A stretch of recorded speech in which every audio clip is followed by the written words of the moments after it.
Также и для новичков в ней есть что-то интересное. Но как же Вэй заставил эту клавиатуру звучать на все свои 200 плюс долларов? Правильный ответ.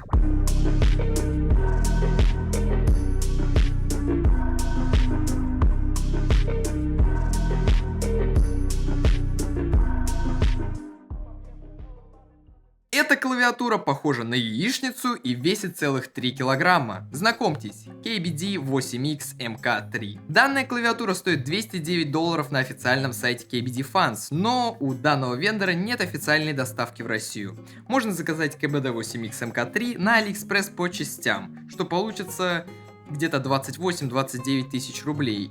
Или заказать за 1479 юаней с Taobao через посредника. Однако итоговая цена с учетом доставки будет намного больше.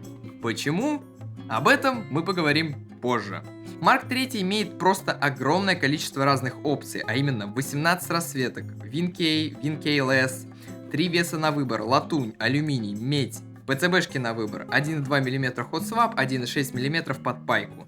Само собой есть опция выбора плейта: поликарбонатный, алюминиевый, FR4 и карбон. Цена в максимальной комплектации может составлять 279 долларов. Что мы получаем в комплекте поставки за такие деньги? Шикарный кейс для клавиатуры, который отделан под карбоновое покрытие. С ним крайне удобно транспортировать почти 3-килограммового монстра. Лучше кейсов я пока не видел. В кейсе находится набор винтов для топ-маунта, набор силиконовых носочков для гаскет-маунта, тряпочка, в которую завернут кейс, разная мелочевка для стабилизаторов, отвертка с Т6 и Т8 битами, наборы винтов для сборки, резиновые ножки, также, само собой, комплект шумоизоляции и наклейки под стабилизаторы. ПЦБ с шумоизоляцией поставляется отдельно, вес также поставляется отдельно в картонной коробке. Классический комплект, но с приятным бонусом в виде отвертки. Считаю его вполне достойным за такую цену. Корпус клавиатуры изготовлен на ЧПУ станке, то есть вырезан из бруска алюминия.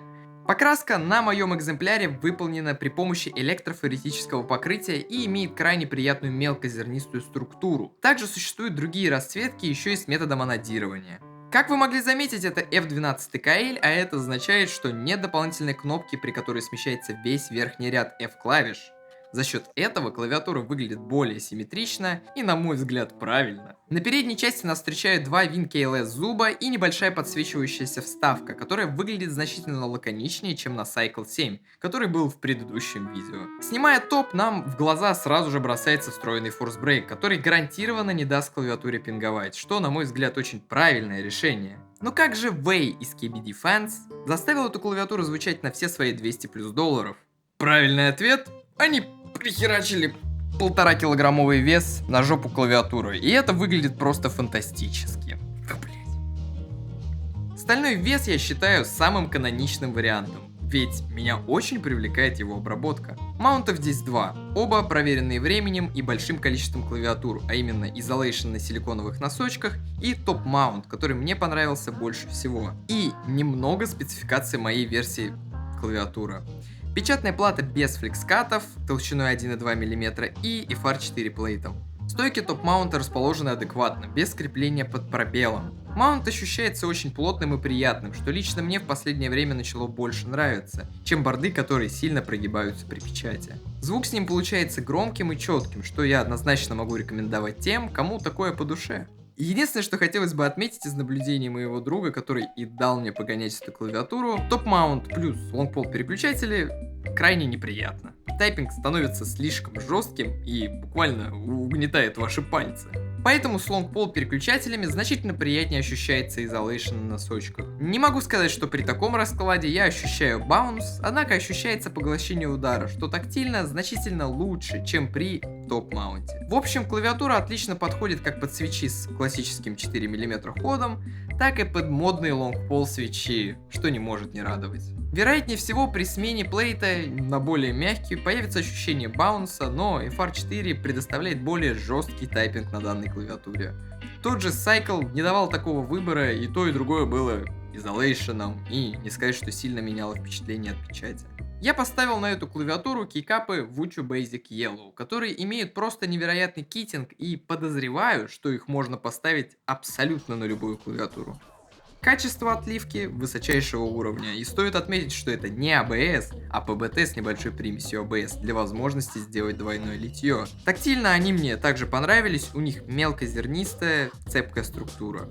Вопрос остается лишь в том, будут ли они со временем шайниться или нет. В целом, я могу их смело порекомендовать. Стабилизаторами выступили VS V3.1, который я смазал 205 G0 и XHT BDZ. Стабилизаторы имеют структуру со вставкой из другого материала, который почти в 100% случаев гарантирует отсутствие цоканья, что не может не радовать. Также стабилизаторы не издают гремящих звуков. Мне эти стабилизаторы понравились под пробелом, так как в ботоме стема стабилизатора есть небольшой демпфер, который смягчает жесткость удара при таком строении. В целом, стабилизаторами я остался доволен и могу их рекомендовать как неплохую альтернативу очень популярным TH-стабам.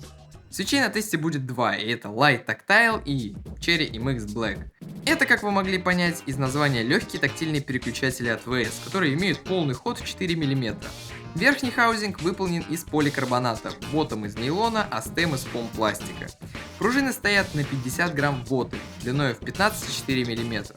Переключатели имеют отличный прилюд, который стал намного лучше, чем на предыдущих свечах VS. Достаточное количество смазки на слайдерах и смазка на ножках, которая после небольшого периода использования распределяется, отчего тактильность повышается. Тактильность у них в начале хода, и ощущаются они просто невероятно. Это напоминает легкий нелонгпольный VS Brown. К сожалению, мне сложно назвать этот свич гладким, так как они все же имеют небольшое шуршание и призвук отлива при нажатии. Но этого практически не слышно, если не тыкать переключателем у уха. Тактильность у них настолько легкая, что я даже играл на этих переключателях. Звук в ботоме у них довольно низкий, а вот звук в топе наоборот звучит высоко. В целом напоминает классический Vucu Switch, что мне очень понравилось. Могу сказать, что это отличная альтернатива Браунам, у которых весьма сомнительный звук при печати. Cherry HG Black на этот раз у нас с 22 мм Triple Stage пружины и весом в ботоме на 63,5 грамма от тех же Vucu. Тайпинги пошли здесь. Понял.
Раньше я полноценно не пользовался клавиатурами TKL формата, но этот момент настал и мне понравилось. Начнем с того, что мой любимый формат клавиатур 60%. Они симметричные, минималистичные, лаконичные. TKL же напротив ощущается серьезно и масштабно на рабочем столе, и мне это нравится. В моем случае с данным форматом у меня возникают небольшие проблемы. Я долблюсь об клавиатуру мышкой. Возможно, со временем я адаптируюсь, и эта проблема пройдет, но сейчас из-за этого мне не очень комфортно. Дальше расскажу о пересборке. Собирать ТКЛ клавиатуру с даттербордом и топ-маунтом крайне неудобно.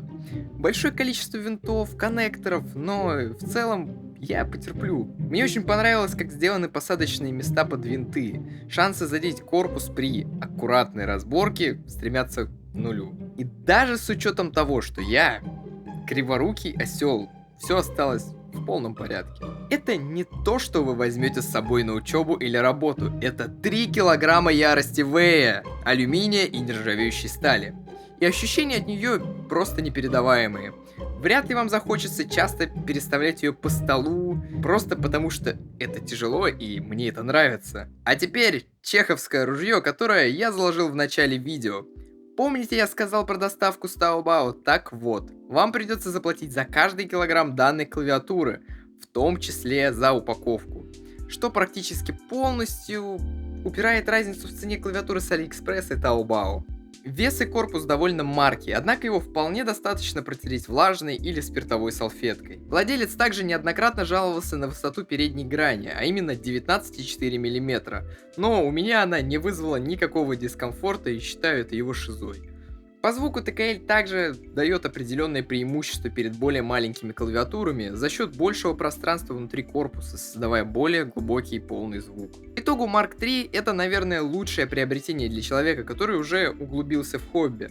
Данная клавиатура просто невероятно проявляет себя в сборках без шумоизоляции, что, несомненно, понравится искушенным клавиатурщикам. Она позволяет экспериментировать как со свечами 4 мм хода на топ-маунте, выдавая невероятный звук, так и с лонгпол переключателями на Isolation маунте, сохраняя планку качества. Но также и для новичков в ней есть что-то интересное. Например, KBD Fans не отказались от комплекта шумоизоляции, чтобы каждый мог собрать данную клавиатуру под себя. Потому что для дебилов. Ну а теперь можете отписаться от канала и написать, насколько эта клавиатура дерьмовая. Ну и всем пока.